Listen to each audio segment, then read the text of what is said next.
Quand j'avais 8 ans, 2 cousins et moi avons été envoyés à une ville voisine chercher des provisions pour les 2 semaines suivantes, pour les 10 personnes que comptait notre famille. En y repensant, je suis stupéfait de la grande confiance que ma grand-mère, ma tante et mon oncle avaient en nous. Le ciel matinal était lumineux et ensoleillé quand nous sommes montés sur nos 3 chevaux et avons entrepris notre trajet de 16 kilomètres. Au milieu de la prairie, nous avons eu l'idée lumineuse de descendre de cheval et de jouer aux billes. Nous étions si absorbés par notre jeu que nous n'avons pas vu les signes des temps au-dessus de notre tête quand des nuages noirs ont couvert le ciel.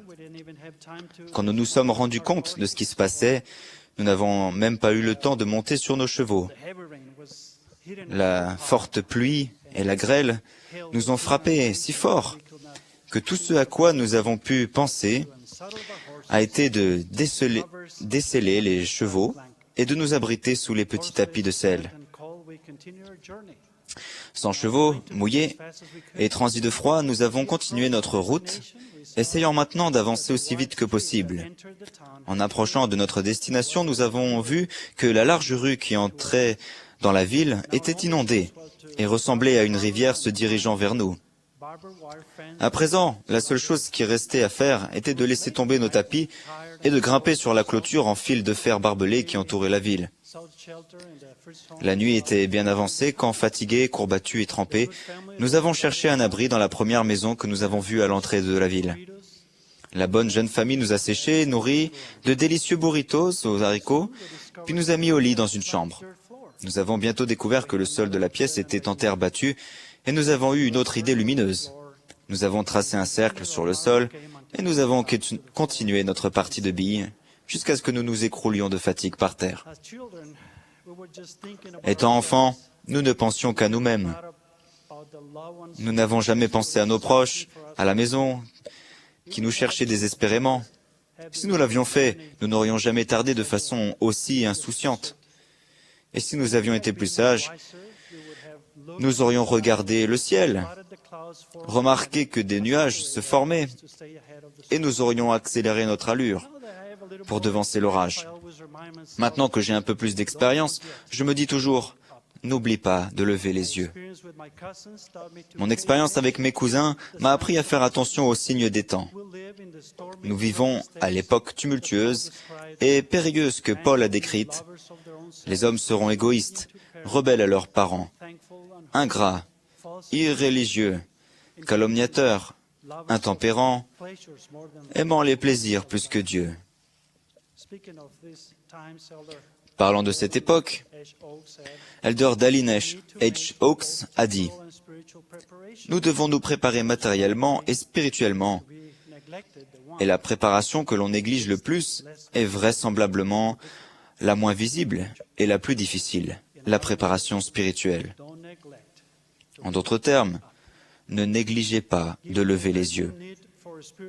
Étant donné le besoin urgent de préparation spirituelle à une époque si périlleuse, je veux mettre en garde contre un signe des temps très sérieux.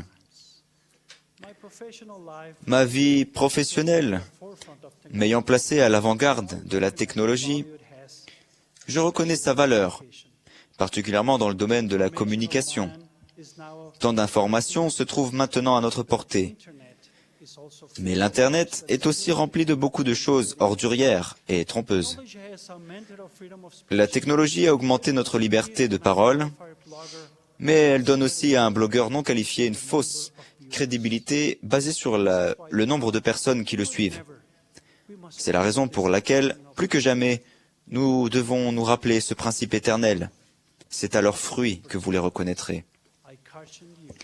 En particulier, je vous avertis de ne pas regarder d'images ordurières, ni de prêter attention aux faux accusateurs du Christ et du prophète Joseph Smith. Ces 2 actions créent le même effet. La perte du Saint-Esprit et de son pouvoir protecteur et fortifiant. Le vice et le chagrin suivent.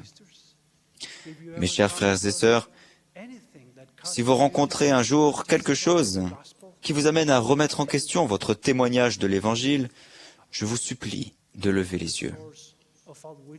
Regardez vers la source de toute sagesse et de toute vérité. Nourrissez votre foi et votre témoignage de la parole de Dieu. Certaines personnes dans le monde cherchent à miner votre foi en mêlant des mensonges à des demi-vérités. C'est la raison pour laquelle il est absolument vital que vous restiez constamment digne de l'Esprit. La compagnie du Saint-Esprit n'est pas seulement une commodité agréable, elle est aussi essentielle à votre survie spirituelle. Si vous amassez précieusement les paroles du Christ et écoutez attentivement les murmures de l'Esprit, vous ne serez pas séduits. Jésus-Christ, qui était parfait, et Joseph Smith, qui reconnaissait ne pas l'être, ont tous deux été tués par de faux accusateurs qui ne voulaient pas accepter leur témoignage. Comment pouvons-nous savoir que leur témoignage est vrai, que Jésus-Christ est le Fils de Dieu et que Joseph Smith est un vrai prophète? C'est à leurs fruits que vous les reconnaîtrez. Un bon fruit peut-il pousser sur un mauvais arbre? Je sais personnellement que mon Rédempteur a pardonné mes péchés et m'a libéré de mon joug personnel en m'amenant à un état de bonheur que je ne savais même pas exister. Et je sais personnellement que Joseph Smith était un prophète parce que j'ai appliqué la promesse simple contenue dans le livre de Mormon. Demandez à Dieu, le Père éternel, au nom du Christ. En d'autres termes, levez les yeux. Certaines personnes diront peut-être qu'il faut avoir une preuve physique pour croire en la résurrection du Christ ou en la véracité de son évangile rétabli. À ces personnes, je cite les paroles d'Alma à Corior, qui essayait de persuader les autres de ne pas croire. Tu as eu assez de signes. Tenteras-tu ton Dieu?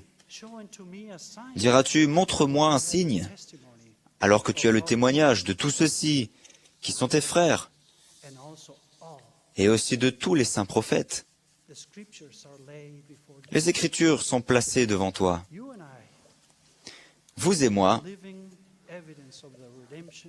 sommes des preuves vivantes de la rédemption du Sauveur.